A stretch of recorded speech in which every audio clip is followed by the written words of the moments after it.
conducting the procurements. This process is done periodically. It's done throughout the project, and it's updated as and when needed. Let's have a look at the outputs. We have 5 outputs to cover. The selected sellers. After this activity, there'll be a list of selected sellers who are finalized to provide us, support in creating the part, or to support the service. So the final selected sellers are listed here. Multiple agreements like, the schedules, the milestones, the incentives, or consider the quality acceptance criteria, general terms and conditions. So all of them are gathered as agreements. Change requests, if any, are also updated, and all relevant project management plan and its related components, like procurement management plan, schedule baseline, cost baseline, anything that is related to procurement, that is updated here. And the organizational process assets. Okay, again, this is also being updated here. This is usually an input, guys, and we are considering here as output. Here, why? Because we are adding new suppliers. So the organization has a new list of suppliers after this process. So that is an important organizational process asset. So, and sometimes if an existing supplier is deleted, that is also recorded here. So some suppliers we might have bad experience, right? So they are increasing the cost frequently, or they are not adhering to their schedule of producing the parts, or they are giving a lot of quality issues. Such all bad experiences are recorded, lessons learned, and then they are deleted from the list of complete organizational process assets. Let's take a look at the inputs that we need. Okay, we have 6 inputs to cover the project management plan, and its components, of course, are referred to. All the project related documents are referred. Procurement documents. What happens here? Consider the example of bidding documents, or statement of work, cost estimates. All the procurement related documentation that we discussed in the previous process, they are referred here. Seller proposals. What are these seller proposals? They are nothing but the quotations that we receive. I think we also discussed about this in the previous process. So they are referred as inputs here, right? And of course, the default enterprise environmental factors and organization process assets are referred. Let's have a look at the tools and techniques. The experts here, the proposal evaluation, the experts are needed, whether the given proposal is up to the market rate or not. And for negotiation, also some experts are needed. Some financial experts who are very good at negotiation, they are also consulted here. Advertising. This is also a new term. I mean, this term itself is not new to you, but here in this PMP guide. So what happens here is to attract the vendors. Usually the organizations have a set of predefined vendors who they usually contact based on the previous project experience. But if in case the technology is disrupting, or it's totally new, in that case the vendors might be limited. Or consider a new organization from a foreign nation has come here.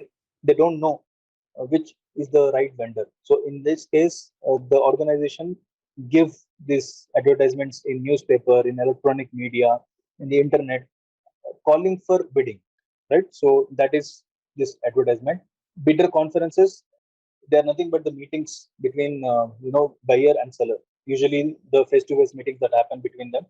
So the marketing people from the buyers, marketing people from sellers, they both come together at the table, and then they discuss the terms. The vendors understand the expectations from the buyers.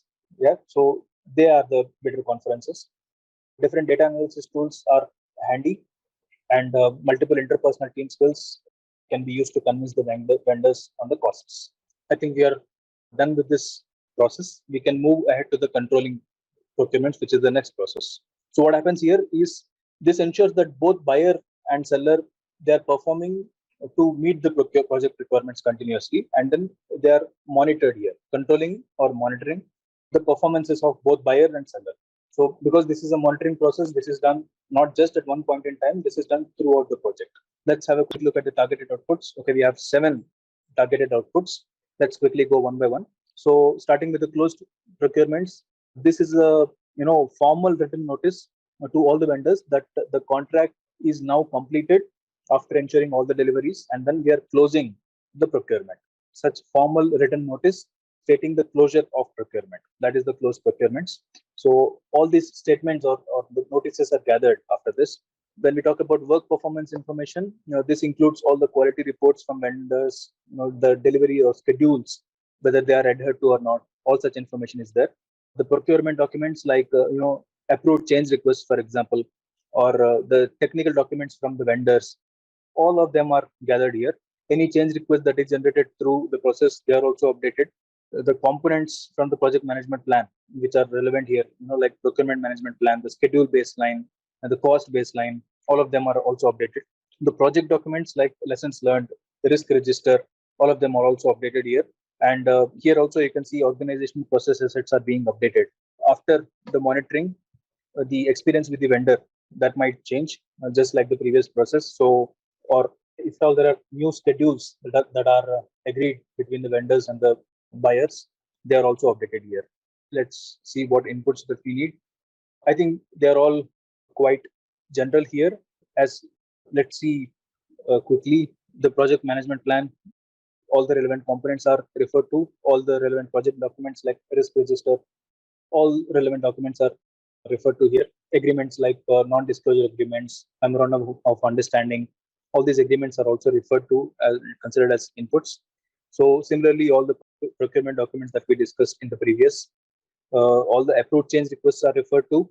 Work performance data about the quality reports, the delivery schedules, all of them are also taken as inputs.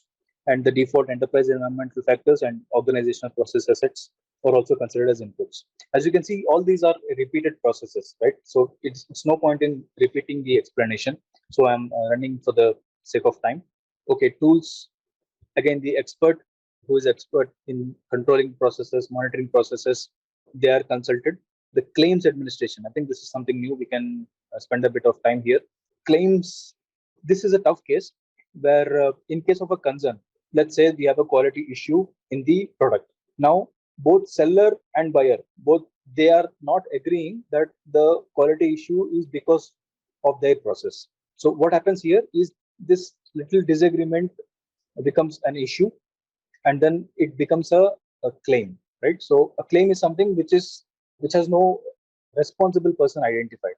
That is the escalated problem. So what happens here is, if this gets worse, it can also go up to legal undertaking. Either the buyer or seller can also seek support from the jurisdiction of that land, and it gets really worse. So to come a step down, instead of directly going to the legal jurisdiction, an emerging trend that is happening here is both the parties, buyer and seller, they are agreeing for some ADRs. ADRs are nothing but alternate dispute resolution. So at the beginning of the agreement of the procurement itself, both buyer and seller, they come in agreement with this situation that, okay, if in future we get a situation like claims administration, what we do is we will go to some XYZ third party, and then whatever he tells us to do, we will do it. So such kind of alternate dispute resolution techniques are usually administered. So others are the similar ones that we learned before. Data analysis tools, whatever we learned, whatever can be applied, they can be applied. There is no limit to it. Inspection methods, multiple inspection methods used for monitoring and controlling all the procurement processes can be done. Audits, supplier audits are done by the supplier quality engineers from the buying organization.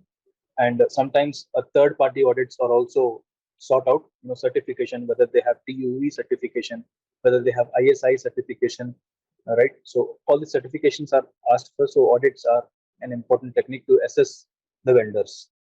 So I think this is the last process. So we have ended that one knowledge area. Let's move to this new knowledge area, project stakeholder management.